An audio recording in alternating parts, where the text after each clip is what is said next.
Asma Khadija maa ngi lay nuyu. maa ngi nuyu Fabrice di nuyu Simon ak Mamadou Fafana rapidement ñu dooree revue des titres yi ak yéenekaay bi di La Tribune fi mu ne nag yéenekaay bi nee na Diomaye moom fawul faluwul.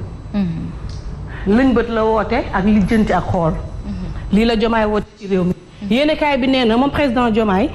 nee na nañu publier rapport 2019 Diomaye nee na nañu publier rapport 2020 21 ba 2023. fan jëm a tax. ak la weesu. am na yéenekaay yi ñëw nag ci sulli gi ak suul gi en tout cas moom Tribune dafa ne moom président Diomaye nee na nañu activer IGE activer OFNAC waaye itam activer Cour des comptes. ci yore yi nga xam ne jaar na ci réew mi ku ci nekk xam na gestion Covid 19 bi. coowal 1000 milliards yi nga xam ne ñoo ko nattu ku ne def ci fukk ak ñaar fukkam. le gas du siècle. gas du siècle. junniy milliards.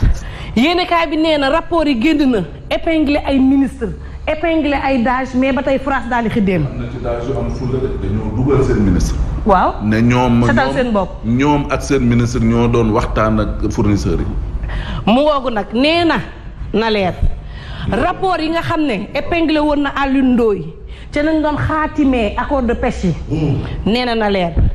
yéenekaay bi nee na diggante Mansour Faye man nag dama jàppoon ni ci secteur transport bi la mais yéenekaay bi ci biir boo ko liiree ci 1000 milliards yi la ñëw ak moom mooy 69 yéen ko nattaloon ci wàllu dund yi nga xam ne ko séddale askan wi macroni ga bu ñu naan dafa am surfacturation ci ceeb ak suukar wu nii. suukar wa ni waaw. Fabrice yéenekaay bi nee na loolu war na leer waaye nag bu leen fàtte nii rapport IGE 2020 Tribune yéenekaay nee na épinglé na fi Mary Teuw Niane tey ministre la ci gouvernement bu Diomaye épinglé na fi aussi Mimi Touré tey jii wékk na mbaggam Diomaye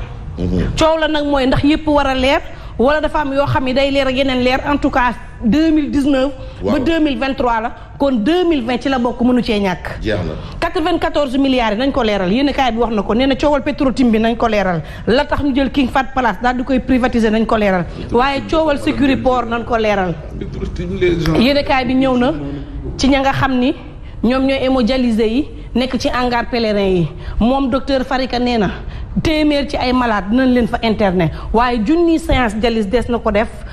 weeru yàlla sàkk li nga xam nit mooy appel à candidature yi ñu def ci yenn aux fonctions ci réewum Sénégal it loolee daan na koy leeral moom Tribune yéenekaay waaye itam li nga xam nit moom moo di wàllu xar bi ak li Sénégal daal di soxla ci 75000 têtes l'info yéenekaay dafa ñëw ci machine bi nga xam ne nee na mi ngi tàmbalee rëkk diggante audit reddition des comptes wàllu transparence leeral loolu lépp yéenekaay bi ne moom président Diomaye nee na leer nee na juróomi at yi ñu génn OFNAC lépp loo xam ni daal dina koy def nañ ko daal di publier Cour des comptes nañ ko daal di publier ngir daal di leeral yorenu askan wi ñu leen dénkoon naka lañ ko daal di yoree waaye tam bokk na ci contrat Dakarnave bi ndax ay ñaari weer ñetti weer ci ginnaaw a ngi nii ñi ngi coow boobule contrat nga ni non Fabrice amul mu ne goxi rek réew mi quotidien dafa ñëw xam le ni moom président Diomaye day ma nga tàmbalee projet ba la mu waxoon waatoon ko ci seen projet bi ñu ngi ko tàmbalee jëfe jamono jii Vox Populi nag ñëw daal dina Diomaye moom ma ngay fuye ma ngay yër yorenu président Macky Sall moom Diomaye ma ngay xool naka la président Macky Sall ki gaayam yore woon réewum Sénégal Walf Quotidien nag daal di ñëw ci Diomaye ma nga xam ne fa Sall tegoon mbaggam lan ne woon yenn rapport da ci tegu conc googee moom président Diomaye daal dina koy teggi fu mu ko jëmee xanaa daal di yër yéenekaay bi di la témoin ne Diomaye nag fi mu toll nii dafa bëgg wane boppam ana xaalis bi wane dooleem ak disaayu loxoom gox yi rek daal di wan ña nga xam ne ñoo yoroon bu njëkk ne leen génnee leen xaalis bi nga xam ne askan wi da leen ko dénkoon waaye itam la nga xam ne fa ngeen jaarale xaalis bi Le Soleil yéenekaay dafa ñëw ci mesures yoo xam ne jël nañ ko bokk na ci ay mesures yoo xam ne jël nañ ko mooy direction des affaires religieuses yoo xam ne taxawal nañ ko foofu nga xam ne moom moo di ci présidence de la République waaye coow la moom mooy Direct News dafa ne bu taxawee nañ bàyyi xel lii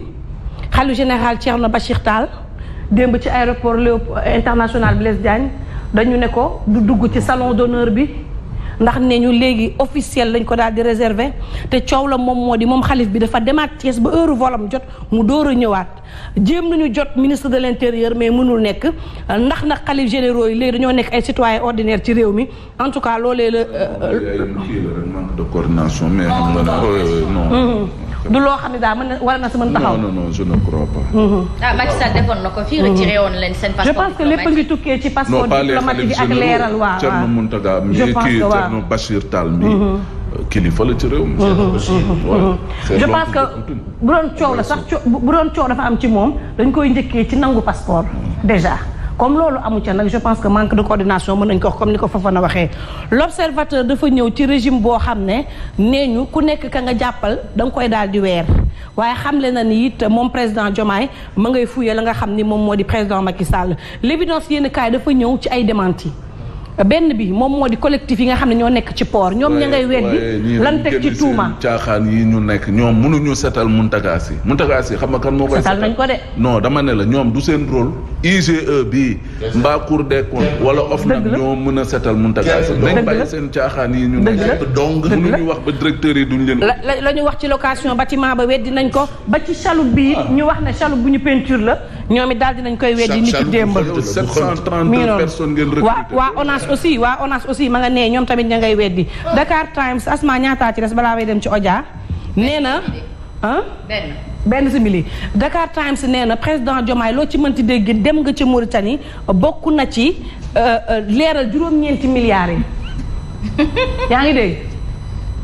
9 milliards yi bëgg nañu daal di koy leeral ndax am nay contrat yoo xam ne xaatimoon nañ ko waaye BP dafa xëy rek daal di yokk mbir mi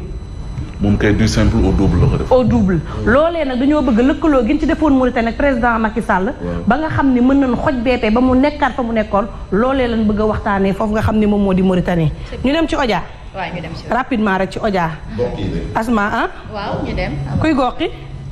ku jël bay goqi. ña jël. Fabrice. ñu guux. kuy goqi. ñi guux. ña guux. ñan ñoo guux. tey ñu guux libération loolu wax de nee na am na ñoo xam ni fi mu toll nii buñ tëddee mën nañ nelaw ak benn bët de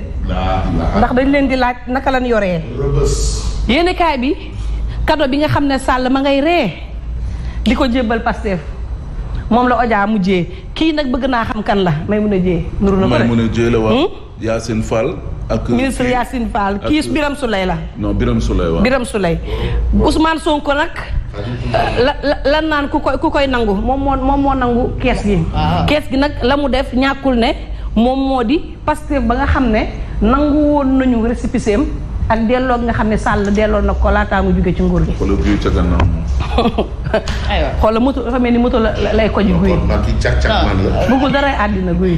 Macky moo indi cak-cak yi 4P 4 pays mu nekk caraxu guy mu ngoog président gi ni toog ci chaise bi di reetaan moom it ñuy jébbale parti bi kon ba suba insha allah. merci beaucoup Mantoulaye Thioub Ndoye ginnaaw yow nag dañuy laaj ci Simon Pierre Faye li gën a fës ci bopp xibaar yi. soxna Asma Khadija di la nuyu di nuyu auditeurs yeeg mboolem téléspectateurs yi li fi gën a fës ci wàllu